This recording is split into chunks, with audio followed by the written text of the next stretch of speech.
adalah keinginan saya untuk bukan sekedar membekali, menjadi bagian dari perjuangan ide dan etis nasional demokrat. Assalamualaikum warahmatullahi wabarakatuh.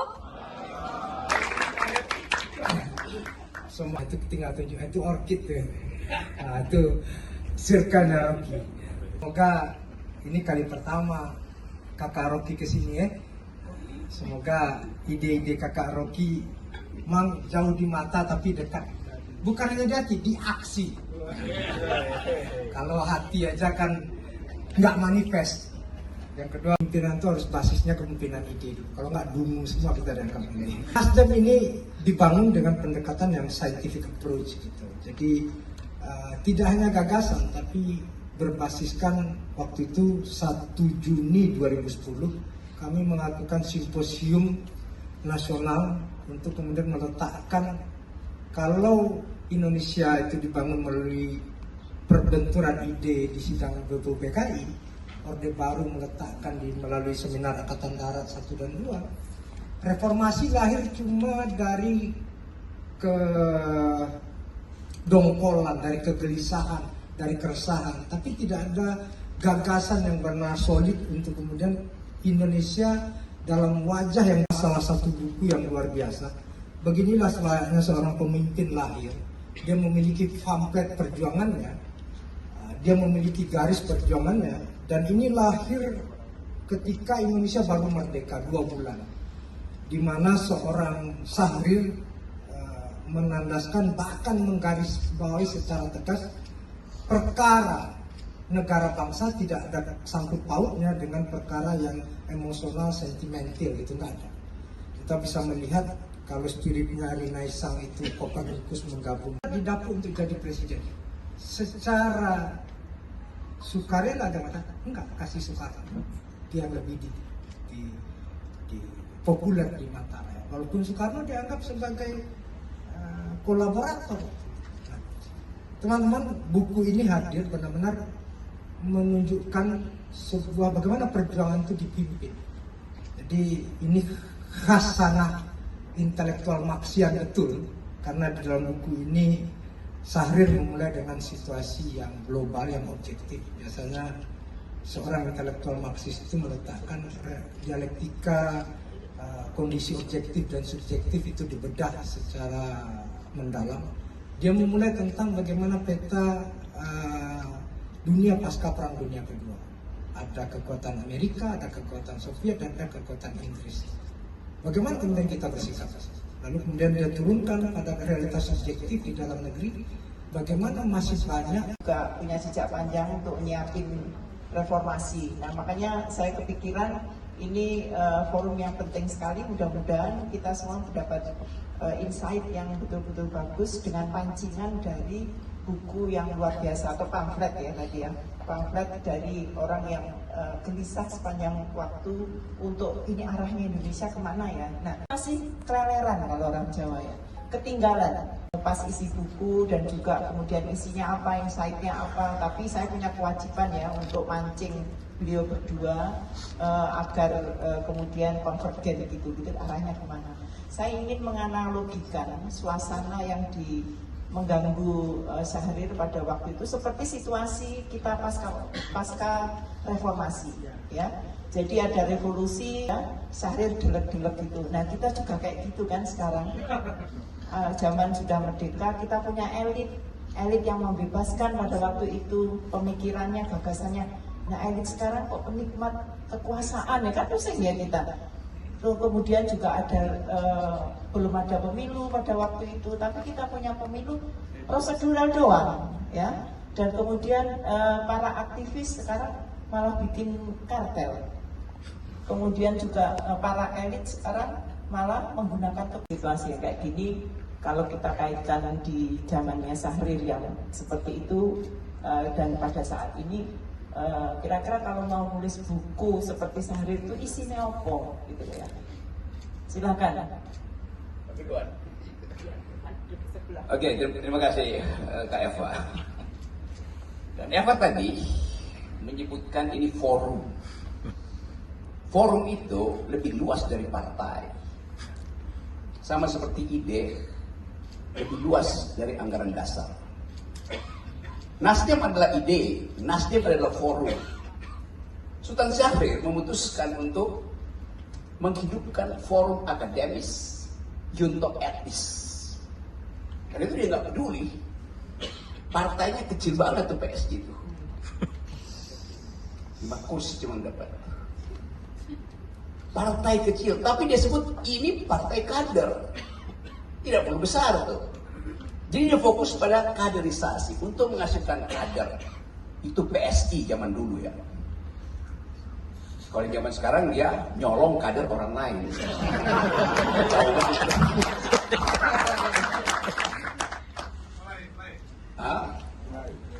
Nggak bakal gua akhir kan udah mulai. Keadaan pada waktu itu diterangkan dengan bagus oleh Willy bahwa ada suasana internasional ketika Indonesia masih didemusi oleh fasisme, masih didemusi oleh neo-imperialisme itu. Jadi demusan itu dibaca oleh Sultan Syahrir sebagai bahaya. Karena itu bagi dia adalah persiapan moral etik dari bangsa lebih penting daripada sekedar ini dadaku, mana dadamu.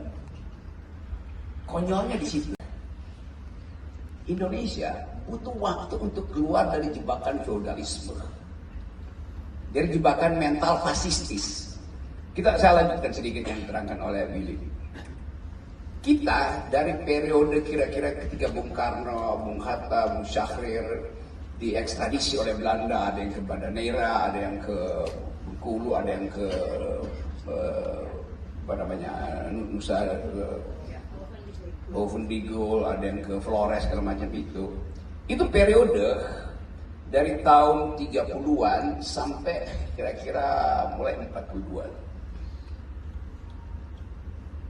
Jepang akhirnya masuk ketika elit Indonesia itu tidak ada di Jakarta, tidak ada di Surabaya, tidak ada di Jogja, karena ditahan Belanda. Jadi Anda bayangkan bahwa 350 tahun dijajah oleh Belanda. Dan orang selalu bilang Belanda itu penjajah yang benevolent, kira-kira begitu tuh. Yang ya masih ada politik etisnya tuh, percakapan masih bisa tuh. Hilang itu karena Belanda kemudian mengambil resiko, oke ini bangsa-bangsa pemikir ini kira-kira belum mencium bahwa akan terjadi proses dekolonisasi di Asia Afrika. Mulai fasistis itu melekat sebagai fondasi sebetulnya untuk menghasilkan Indonesia merdeka. Nah Sultan Syahrir membayangkan itu, bayangin misalnya Indonesia merdeka dengan mental yang masih fasistis, masih feodal. Itu saya kira kalau saya bikin semacam pendalaman filosofi, Syahrir menganggap bahwa pemimpin itu pasti yang dieluk-elukan oleh massa. Dan itu tadi betul, dia nggak mau diminta untuk memimpin, bahkan diancam oleh pemuda untuk iya aja yang pimpin, kan you punya ide. Jadi kita coba lihat bagaimana seseorang yang paham tentang sejarah negeri ini mengambil keputusan etis untuk menyerahkan kepemimpinan itu pada Bung Karno yang pada waktu itu memang sangat populer. Kita balik lagi untuk membaca format politik yang ditinggalkan oleh Syahrir adalah kaderisasi, bukan partai massa. Karena itu hari-hari ini kita melihat siapa sebetulnya disebut kader. Berapa banyak partai yang bikin diskusi tentang arah republik basisnya buku. Jadi Nasdem diam-diam sebetulnya mencerap dan mencecap kondisi kegelisahan tadi dan mulai membayangkan arah kita ini kemana. Saya mau tahu arah politik luar negeri, tapi saya nggak dapat dari Presiden Prabowo. Ngomong di Davos, Prabowonomics. Dalam perbandingan dengan Reaganomics misalnya tuh. Itu sensasi itu Prabowonomics. Reaganomics ada metodenya. Di riset universitas, lalu orang sebut yang dilakukan oleh Reagan, kendati dia neokonservatif di dalam politik, kendati dia neoliberal di dalam politik, dalam ekonomi, tetapi ada metodenya. Maka orang cari bahwa oke, Reaganomics itu satu versi dari ya neoliberal, junto libertarian tuh. Jadi ada metode yang menyebabkan Reaganomics itu dirumuskan sebagai identitas kepemimpinan Ronald Reagan. Bukan Reagan sendiri yang bilang, I am a Reaganomics itu. Thatcherism juga begitu. Sekarang Prabowo, dia bikin advertorial dia sendiri di Davos. Prabowonomics. Sekarang kita bertanya, siapa lingkungan di sekitar Prabowo yang membrief beliau itu dengan ide itu? Jelas ada lingkungan neokon waktu Reagan memerintah. Jelas ada lingkungan akademisi neokonservatif ketika Thatcher mengucapkan bahwa saya anti buruh, urusan apa? Orang mengerti bahwa itu ideologi Thatcherism, anti buruh. Dan dia adalah lingkungan intelektual yang berupaya untuk menertibkan cara berpikir dengan reasoning yang bagus, dengan retorics yang teratur. Sekarang kita nggak lihat itu, semua orang ngomong sesuka-sukanya, tapi kosong, zong. 1.200 profesor, saya bayangkan waktu itu dipanggil oleh Prabowo, akan terjadi percakapan luar biasa untuk memperlihatkan pengetahuan dari 1.200 guru besar ini tentang visi Indonesia, tentang arah Indonesia. Ternyata diam semua tuh, nggak ada yang bicara tuh. Bayangkan bagaimana negeri ini hendak dituntun secara etis, dituntun secara akademis, kalau mereka yang bergelar akademis buta huruf terhadap sejarah pemikiran pendiri bangsa ini. Buku tipis itu udah puluhan kali kita diskusikan dari zaman aktivis dengan Willy segala macam tuh sama Master Damani. Tapi sekarang senyap ada pembicaraan itu. Kita tidak lihat di DPR itu ada semacam perdebatan tentang ide itu. Kita marah tentang polisi, marah tentang Agrinas, marah doang. Tapi tidak ada yang bongkar di belakang itu desain apa sebetulnya. Jadi kalau kita mulai kembali untuk menghasilkan Indonesia yang berpikir, hanya mungkin dilakukan oleh setiap manusia Indonesia yang ingin melihat arah bangsa ini di dalam sejarah panjang arah politik dunia. Tidak ada sejarah Indonesia. Sejarah Indonesia bagian dari sejarah dunia. Ekonomi Indonesia adalah bagian dari mengundang saya itu artinya ada risiko kan. Tapi dia gelisah bila setelah dirampok PSI itu juga nggak paham PSI lama. Itu masalahnya sebetulnya. Bayangin bagaimana kita mau hasilkan satu Indonesia yang bermutu kalau tanpa ada percakapan. Dan saya gembira bahwa di sini ada perpustakaan itu. Partai tanpa perpustakaan itu isinya cuma massa. Partai harus punya perpustakaan. Jadi kesempatan ini adalah keinginan saya untuk bukan sekedar membekali, menjadi bagian dari perjuangan ide dan etis nasional demokrat.